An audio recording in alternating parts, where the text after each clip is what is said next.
할렐루야. 2월 첫날에 드리는 수요 예배 시간입니다. 오늘도 예배의 자리에 모여 앉은 여러분들에게 하나님의 축복이 임하시기를 소망합니다.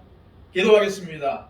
아버지 하나님, 이 하루도 우리를 지켜주시고 이 예배의 자리에 우리를 인도하여서 무릎 꿇게 하신 하나님의 은혜에 감사와 찬양을 올려드립니다. 주님, 고백하건대 오늘도 하나님의 영광을 위해 살지 못했습니다. 나 자신을 위해서 나 자신의 먹고 사는 문제에 치여서 주님을 망각한 채 살았던 것들을 주님 앞에 고백드립니다. 주님 용서하여 주시고 이 시간 예배 드릴 때에 말할 수 없는 탄식으로 기도하는 우리의 심령을 만져주시고 상한 마음으로 나와 주님께 엎드린 우리의 모든 것들을 회복하여 주옵소서. 그리하여 참되신 주님을 위해 살아가는 우리가 되게 하여 주시고 무엇보다도 주님의 영광을 바라는 우리의 삶이 되게 하여 주옵소서. 오늘도 말씀하시는 주님의 음성에 귀를 기울이기를 원합니다. 우리의 심령 가운데 말씀하여 주시고 잘 박힌 목과 같이 그 말씀이 우리의 심령 가운데 새겨지게 하여 주옵소서. 아버지 하나님, 이 예배를 통해서 하나님께 더욱더 가까이 나가기를 원합니다. 하나님을 만나기를 원합니다. 오늘도 주님 앞에 엎드린 우리 한 사람 한 사람을 만나 주시고 우리의 모든 삶을 이끌어 주옵소서. 예배의 시종을 주님께 맡겨드리며 예수 그리스도의 이름으로 기도하옵나이다. 아멘. 다 함께 찬송가 87장 찬양 드립니다.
주님 영광의 옷 입고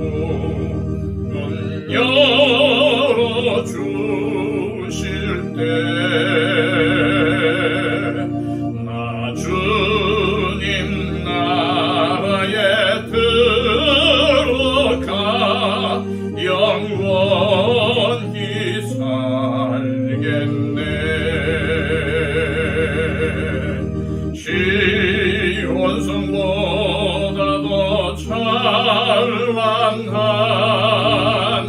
저 찬송 떠나서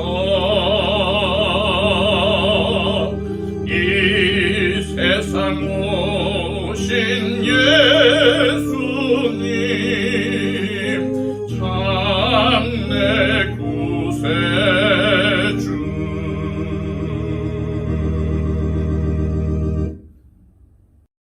찬송 한 장 더 하겠습니다. 찬송가 144장입니다.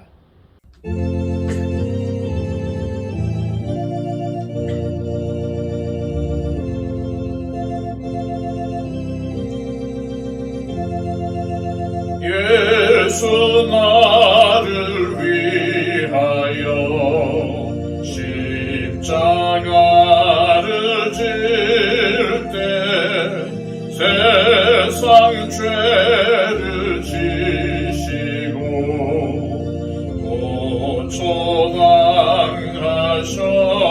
고초당하셨네. 예수님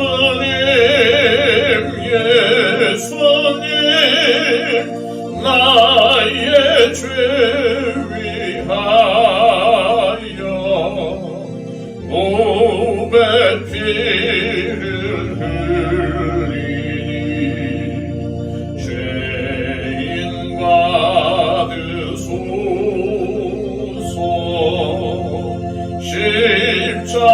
십자가를 지심을 무슨 죄가 있나.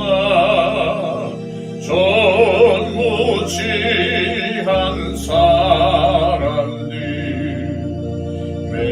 메시아 죽였네. 예수님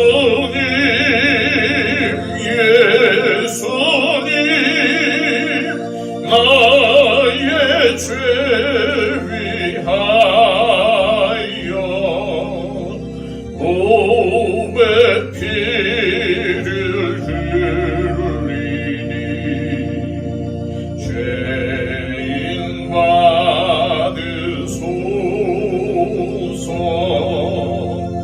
피와 같이 붉은 죄 없는 이가 없는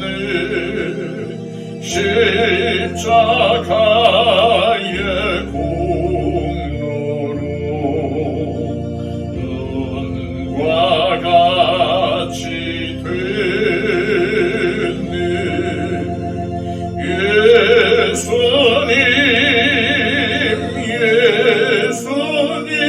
예수님 나의 죄 위하여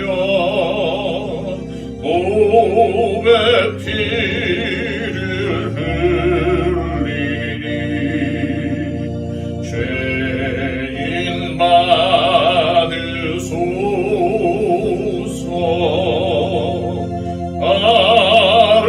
아름답다 예수여 나의 좋은 친구. 예수 공로 아니면 영원 형벌 받네. 예수님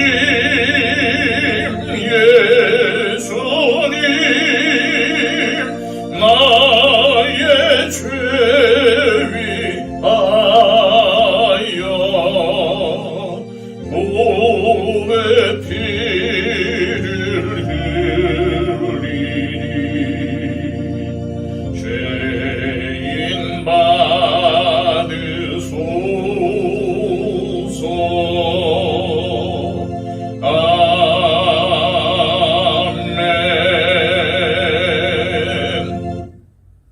이 시간 우리에게 주시는 하나님의 말씀은 마가복음 14장 66절에서 72절까지의 말씀입니다.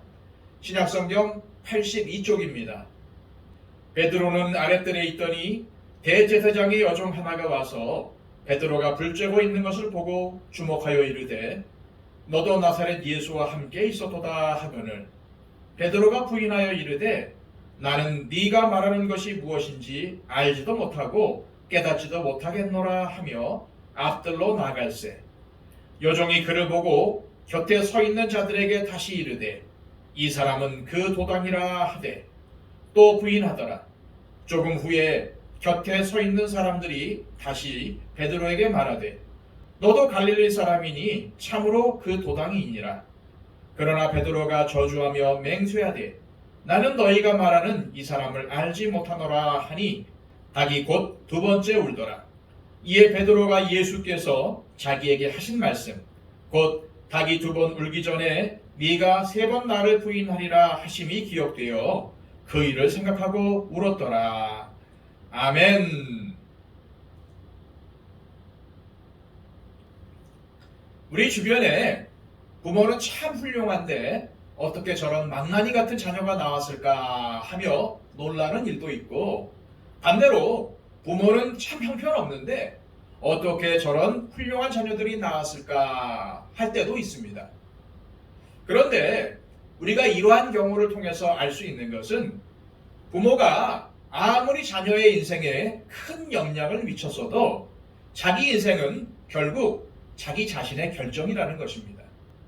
부모라면 자녀가 다 잘 되기를 원합니다. 특히 믿음의 부모라면 자녀가 믿음으로 잘 자라나서 하나님께 쓰임받는 일꾼이 되기를 바랄 것입니다. 그런데 자녀가 믿음의 길을 벗어날 때 내가 뭘 잘못해서 내 자녀가 이렇게 되었을까 라며 자책하기도 합니다. 하지만 자녀가 잘못되었다면 그것이 전적으로 부모의 책임일까? 반드시 그렇지는 않다는 것입니다. 하나님이 최초로 만드신 아담과 하와는 죄가 존재하지 않았던 에덴 동산에서 큰 죄를 범하였습니다. 그들에게 부모와 같은 존재는 하나님이셨고 하나님께서 직접 그들을 기르셨는데 그들은 타락해버렸던 것입니다. 그렇다면 하나님은 실패하신 것일까요? 또한 예수님은 하나님의 아들이신데 이 땅에 오셔서 12명의 제자들을 부르시고 그들을 양육하셨습니다. 하지만 예수님이 잡히자 그들은 다 도망갔고 그들 중 하나는 돈을 받고 예수님을 팔아버렸고 또 베드로와 같은 사람은 저주하고 맹세하면서 예수님을 부인했습니다. 그렇다면 예수님은 제자 훈련에 실패하신 것일까요? 아닙니다. 성경은 그것이 각자의 책임이라고 말하고 있습니다. 만약 사람의 운명이 환경에 따라서 결정이 된다고 한다면 좋은 환경에서는 다 좋은 사람이 나와야 하고 나쁜 환경에서는 다 나쁜 사람이 나와야 합니다. 그런데 여러분들도 아시다시피 그렇지 않죠. 무슨 말입니까? 자신의 인생은 각자의 결정에 따른 결과라는 말입니다. 오늘 말씀은 베드로가 예수님을 3번이나 부인했던 내용입니다. 예수님은 완벽한 스승이십니다. 완벽한 하나님이시며 완벽한 인간이십니다. 그런데 그런 분 밑에 있었던 베드로는 예수님을 3번이나 부인하고 그만 신앙의 길에서 실패하고 말았습니다. 그 원인이 무엇일까요? 그것을 살펴보기 위해서는 베드로가 큰 소리 치던 장면을 다시 살펴볼 필요가 있습니다. 29절에서 31절까지의 말씀입니다. 베드로가 여짜오되 다 버릴지라도 나는 그러하지 않겠나이다. 예수께서 이르시되 내가 진실로 네게 이르노니 오늘 이 밤 닭이 2번 울기 전에 네가 3번 나를 부인하리라. 베드로가 힘있게 말하되 내가 주와 함께 죽을지언정 주를 부인하지 않겠나이다 하고 모든 제자도 이와 같이 말하니라. 예수님은 먼저 너희가 다 나를 버릴 것이다 라고 하셨습니다. 그런데 언제나 가장 먼저 나섰던 베드로는 모든 사람이 다 버릴지라도 저는 그렇게 하지 않겠습니다 라고 강하게 말을 하죠. 그냥 아니 그게 무슨 말씀입니까? 우리는 주님을 버리지 않겠습니다 라는 정도로 했으면 되는데 다 버릴지라도 즉 다른 사람은 다 예수님을 부인하더라도 나는 절대로 그렇게 하지 않을 겁니다 라고 하면서 다른 사람들과 자기를 비교하여 말하고 있습니다. 베드로에게는 이러한 비교의식이 문제였죠. 요한복음 21장에 보면은 예수님이 부활하신 후에 베드로를 비롯한 몇몇 제자들은 갈릴리로 돌아가서 고기를 잡습니다. 그때에 예수님께서 나타나셔서 3번을 부인한 베드로에게 3번 네가 나를 사랑하느냐라고 물어보시고 그가 3번 사랑한다고 대답했을 때에 내 양을 먹이라, 내 양을 치라, 내 양을 먹이라 하시면서 그를 회복시켜 주셨습니다. 그때 예수님은 베드로가 어떠한 죽음으로 하나님께 영광을 돌릴 것인가에 대해서도 말씀하셨는데 이때 베드로는 요한을 보면서 저 사람은 어떻게 됩니까? 라고 질문을 합니다. 예수님은 너는 나를 따르라 라고 하심에도 베드로는 저 사람은요 라며 끝까지 다른 사람과 자신을 비교하고 있는 것입니다. 사람은 누구나 나보다 잘난 사람이 있으면 저 사람 참 부럽네 하고 나보다 못난 사람이 있으면 그래도 나는 저 사람보다는 낫구나 하는 정도로 비교할 수는 있습니다. 하지만 모든 면에서 자신과 남을 비교하는 지나친 비교의식은 삶을 피곤하게 만들고 좌절하게 만듭니다. 솔직히 이 세상에는 나보다 잘난 사람들이 참으로 많습니다. 지금 내가 최고의 자리에 있어도 나보다 뛰어난 사람이 곧 또 나오게 되어 있습니다. 그런 그들과 나를 항상 비교하며 산다면 늘 비참함을 느낄 수밖에 없을 것입니다.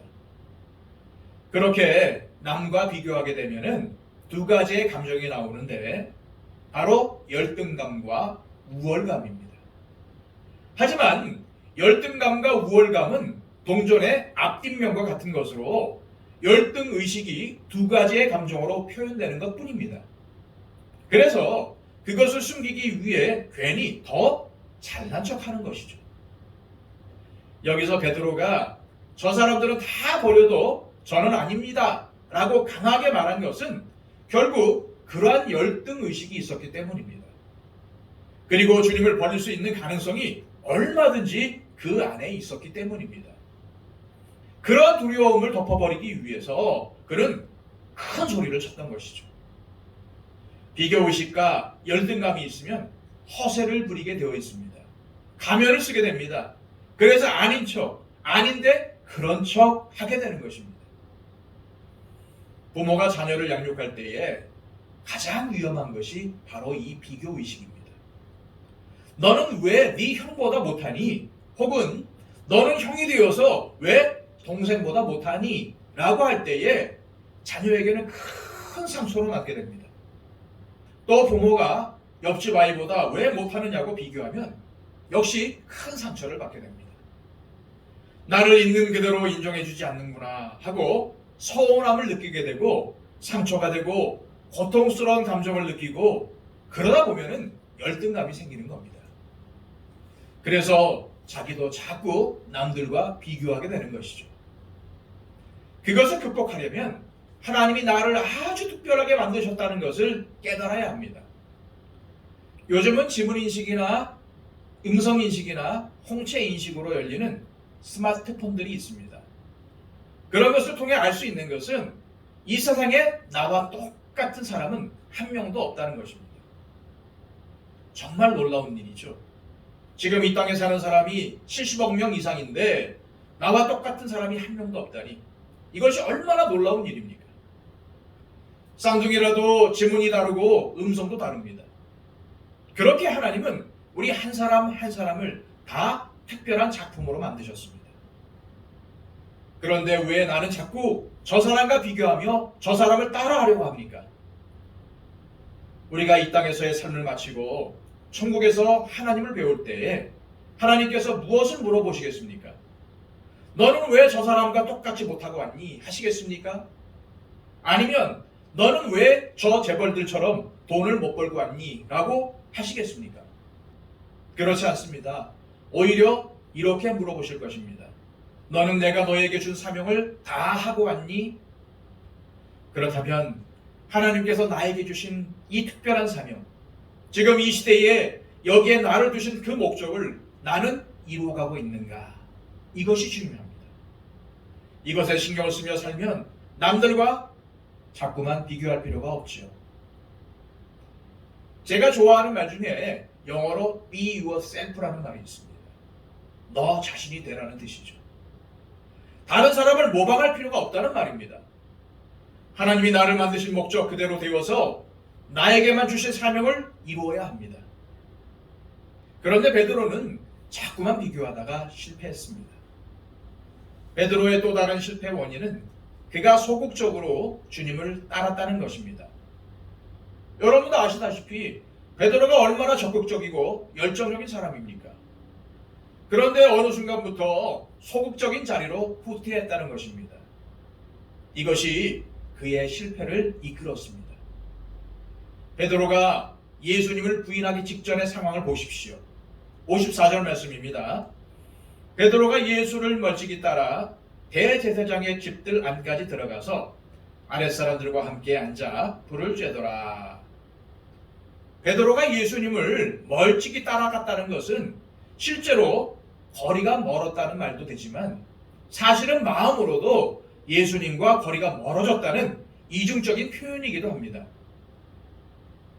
학교 수업 시간에 가장 앞에서 열심히 듣는 학생이 공부를 잘하겠습니까? 아니면 선생님이 잘 안 보이는 구석에 앉으려는 학생이 공부를 잘하겠습니까? 그건 물어보나 말아일 것입니다. 우리는 좀 더 적극적인 신앙생활이 필요합니다. 적당히 거리를 두고 하지 말고 적극적으로 할 필요가 있지요. 자꾸 멀리서 하려고 하면 안 됩니다. 베드로를 보십시오. 베드로가 예수님을 안 따라가는 것이 아닙니다. 따라갔습니다. 분명히 예수님을 따라갔는데 멀찍이 거리를 두면서 따라갔습니다. 믿는 사람 중에 혹자는 적당히 믿어라, 너무 빠지지 말라라는 말을 합니다. 그런데 적당히 믿는 것처럼 위험한 것이 없습니다. 위험에 빠지고 실패하기를 원한다면 적당히 거리를 두고 믿으십시오. 그렇게 되면 반드시 실패하게 되어 있습니다. 그러나 이왕 신앙생활 하는데 대충 하는 것보다 온전히 하는 게 좋지 않겠습니까? 68절에서 71절까지의 말씀입니다. 베드로가 부인하여 이르되 나는 네가 말하는 것이 무엇인지 알지도 못하고 깨닫지도 못하겠노라 하며 앞들로 나갈새 여종이 그를 보고 곁에 서 있는 자들에게 다시 이르되 이 사람은 그 도당이다 하되 또 부인하더라. 조금 후에 곁에 서 있는 사람들이 다시 베드로에게 말하되 너도 갈릴리 사람이니 참으로 그 도당이니라. 그러나 베드로가 저주하며 맹세하되 나는 너희가 말하는 이 사람을 알지 못하노라 하니. 어떤 성경 중에는 이 부분을 나누어 소제목을 붙여 놓았습니다. 어떤 교회에 처음 신앙생활을 한 분이 세례를 받은 후에 성경을 선물로 받았는데 성경을 열심히 읽어보려고 했던 것 같습니다. 처음 신앙생활을 하는 분이니까 모르는 것이 많아서 이러한 질문을 했다고 합니다. 베드로가 3번 결혼했나요? 성경에 그렇게 나와 있던데요. 그래서 성경을 보니까 정말 그렇게 되어 있는 것입니다. 베드로의 첫 번째 부인, 베드로의 두 번째 부인, 베드로의 세 번째 부인. 이 소제목들을 보고 베드로의 부인이 3명인 줄로 오해한 것이죠. 처음 믿으면서도 성경을 열심히 보려고 노력하는 모습이 아름답지 않습니까? 하지만 반면 신앙생활을 잘하는 것 같았는데 갑자기 사라진 사람들도 있습니다. 그러면 주변에서 말합니다. 아니, 아무개는 그렇게 신앙생활을 잘하더니 왜 갑자기 사라져버렸지? 그러나 그것을 자세히 알아보면 갑자기 그런 것이 아닙니다. 서서히 균열이 생기다가 터져서 무너져 버린 것이죠. 자라다가 갑자기 그렇게 된 것이 아니라는 말입니다. 그래서 우리는 이렇게 되지 않도록 정말 경계해야 합니다. 베드로도 잘 따르다가 어느 순간부터 멀찍이 따르게 된 것입니다. 서서히 주님에게서 멀어지는 것을 조심해야 합니다. 내가 주님에게서 서서히 멀어지는 조짐은 없는가를 잘 살펴보아야 합니다. 그 대표적인 것이 바로 예배입니다. 한두 번 빠지다 보니까 그것이 너무나도 자연스러워지는 것이 멀리서 주님을 따라가는 조짐인 것입니다. 예배를 자꾸 빠지는 분들에게 왜 예배에 못 나오셨냐고 물어보면 10중 8구는 먹고 살기 바빠서 못 나왔다고 말을 합니다. 하지만 이 땅에서의 삶은 길어봤자 100년입니다. 이 땅에서의 삶은 100년 살고 끝나버리지만 그 이후의 삶은 영원입니다. 이 땅에서 믿음으로 잘 살아야 그 후에 영원한 삶에서 성공하게 되는 겁니다. 혹시 이 땅에서 조금 뒤처져 있다 해도, 또 경제적으로 힘들고 직장이 썩 좋지 않다고 해도 하나님 나라의 가치관으로 살아가는 사람은 결코 실패하지 않습니다. 결국은 하나님께서 붙들어 주시기 때문이죠. 생각해 보십시오. 이 땅에서는 성공하고 누구나 알아주는 최고의 자리에 올라갔는데 이 세상을 떠나서는 영원한 멸망, 저 끔찍한 지옥의 고통에 빠졌다면 그것이 성공이라고 말할 수 있겠습니까? 우리는 영원이라는 시각을 가지고 인생을 볼 필요가 있습니다. 하지만 베드로는 나중에 돌아왔습니다. 결국 회복이 되었다는 말씀입니다. 그가 회복이 될 수 있었던 원인이 무엇이었을까요? 72절입니다. 닭이 곧 두 번째 울더라. 이에 베드로가 예수께서 자기에게 하신 말씀, 곧 닭이 두 번 울기 전에 네가 세 번 나를 부인하리라 하심이 기억되어 그 일을 생각하고 울었더라. 바로 예수님이 자기에게 하신 말씀 때문에 베드로가 살아났습니다. 베드로는 예수님을 저주까지 하며 부인했는데 그 순간 울고 말았습니다. 그냥 눈물을 조금 흘린 것이 아니라 완전히 무너지면서 통곡했다는 말입니다. 다시 말해서 그가 회개했다는 말이죠. 그가 그렇게 될 수 있었던 것은 예수님이 자기에게 하신 말씀이 기억났기 때문입니다. 믿음의 부모들이 자녀들에게 해줄 수 있는 가장 중요한 역할 중 하나가 바로 성경 말씀을 들려주는 것입니다. 어릴 때부터 말씀을 많이 들려줄 필요가 있지요. 특히 어릴 때는 성경 말씀을 잘 이해하지 못해도 많이 접하게 해주는 것이 필요합니다. 그러다가 나이가 들수록 그 의미를 생각하고 적용하게 이끌어 주어야 합니다. 유대인들을 보면은 어렸을 때부터 탈무드나 구약 성경을 계속 읽어줍니다. 안 듣는 것 같아도 그것이 들어갑니다. 그래서 부모들이 자녀들에게 말씀을 들려주는 것이 필요합니다. 이미 아이들이 다 컸다면 스스로 말씀을 읽도록 해줄 필요가 있습니다. 자녀들이 커가면서 어느 순간 신앙의 회의를 가지고 머뭇거릴 때도 있고 머리 갈 때도 분명히 있을 것입니다. 하지만 그 자녀 안에 말씀이 있으면 조금 멀리 갈 때가 있을지라도 결국 말씀 때문에 돌아오고 말씀 때문에 회복이 됩니다.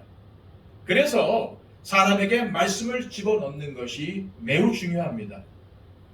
그리고 그 마음속에 하나님의 말씀이 있게 하는 것이 부모의 책임입니다. 자녀의 마음속에 하나님의 말씀이 뿌려져서 결정적인 순간에 그 말씀이 기억난다면 그 부모는 자녀 교육에 성공한 것입니다.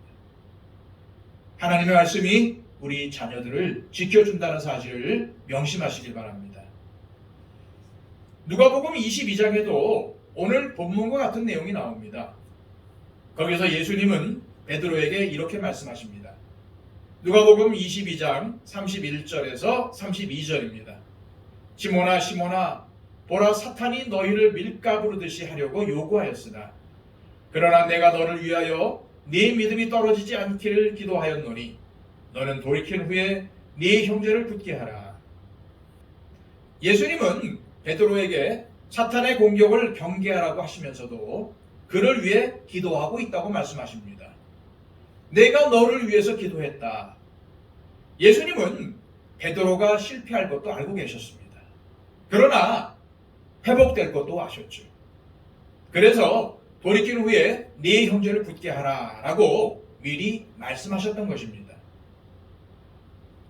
이러한 베드로가 회복될 수 있었던 것은 예수님의 말씀이 기억났고 또 예수님이 미리 그를 위해서 기도했기 때문입니다. 더 정확히 말하면 예수님의 중보기도 때문에 베드로가 회복될 수 있었던 것입니다. 내 자녀이지만 내 마음대로 안 될 때, 내 말을 안 듣고 뭔가 상황이 어려울 때에 부모로서 한계를 느끼게 마련입니다. 내 지혜로 더 이상 내 자녀를 설득할 수가 없습니다. 그렇다면 어떻게 해야 할까요? 진정 믿음의 부모는 그런 때에도 자녀를 하나님의 사랑으로 축복할 수 있어야 합니다. 자녀들에게 축복 기도를 해주는 겁니다. 자녀를 위해서 기도하는 것입니다. 옛날 이탈리아 밀라노의 한 교회에서 이러한 일이 있었습니다. 예배 시간도 아닌데 예배당 구석에서 한 여인이 오랫동안 눈물로 통곡을 하면서 기도를 하는 겁니다. 그때에 그 교회의 감독이며 초대교회의 아주 유명한 교부 중에 하나였던 암브로시우스라는 분이 기도가 끝난 후에 이 여인에게 가서 말을 걸었습니다. 부인, 무슨 어려운 일이 있으신 모양입니다. 라고 말하자 감독님, 제 아들이 이단에 빠졌습니다. 라면서 또 우는 겁니다. 게다가 그 아들은 사생애까지 낳은 성적으로도 타락한 삶을 살던 사람이었습니다. 그때 암브로시우스 감독은 역사에 남을 만한 유명한 말을 했지요. 부인, 걱정하지 마십시오. 기도하는 사람의 자녀는 결코 망하지 않습니다. 그때에 아들을 위해서 눈물로 통곡하던 여인의 이름은 모니카였고 그의 아들 이름은 어거스틴입니다. 교회 역사에서 그 유명한 성 어거스틴입니다.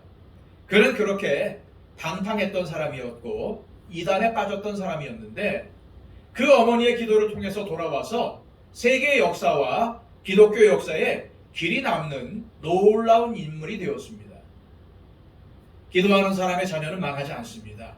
믿으시길 바랍니다. 그런데 망하지 않는다라는 것에 중점이 있는 것이 아니라 기도하는 사람이 중요합니다. 내가 내 자녀를 위해서 자녀가 하나님 앞에 바로 서기 위해 정말로 눈물로 기도하고 있는가? 이것이 중요합니다. 그렇게 기도하고 있다면 염려하지 마십시오.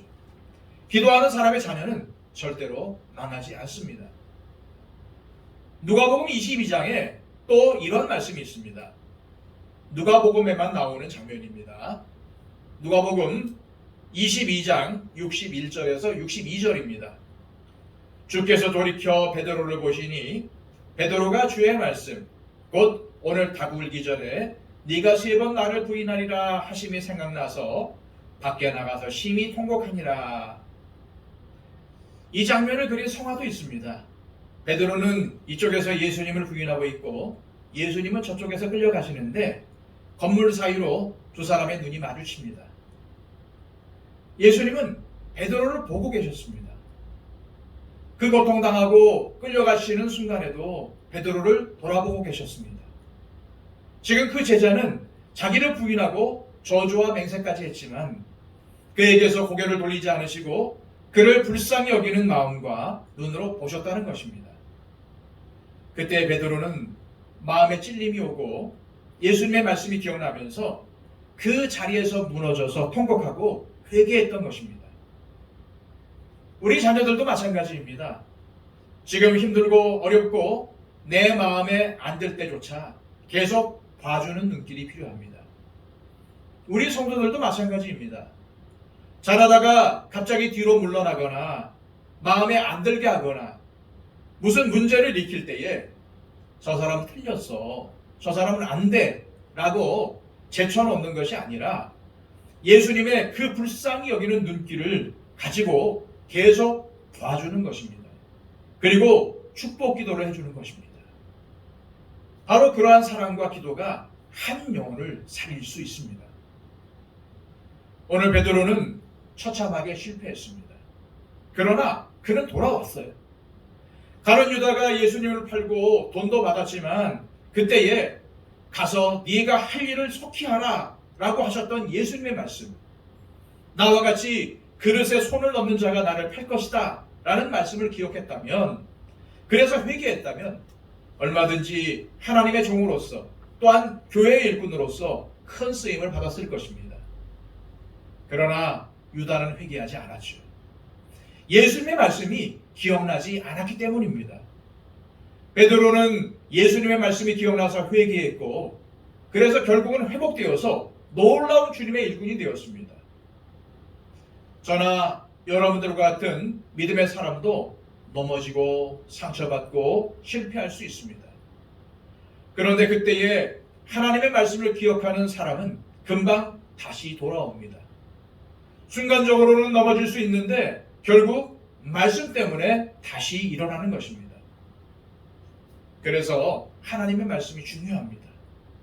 시간을 정해놓고 말씀을 읽고 묵상해야 할 이유가 바로 여기에 있는 것입니다. 결국 하나님의 말씀을 붙들 때에 회복되는 것입니다. 기도하겠습니다. 우리에게 말씀을 주신 하나님 아버지 감사합니다. 오늘 말씀을 통해서 베드로가 예수님을 부인하고 믿음의 길에서 실패했지만 예수님의 말씀을 붙들고 다시 회복되는 것을 보았습니다. 그렇습니다. 우리도 실족하고 넘어질 때가 있을 것입니다.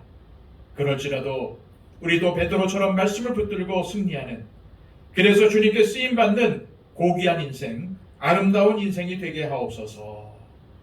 예수 그리스도의 이름으로 기도하옵나이다. 아멘.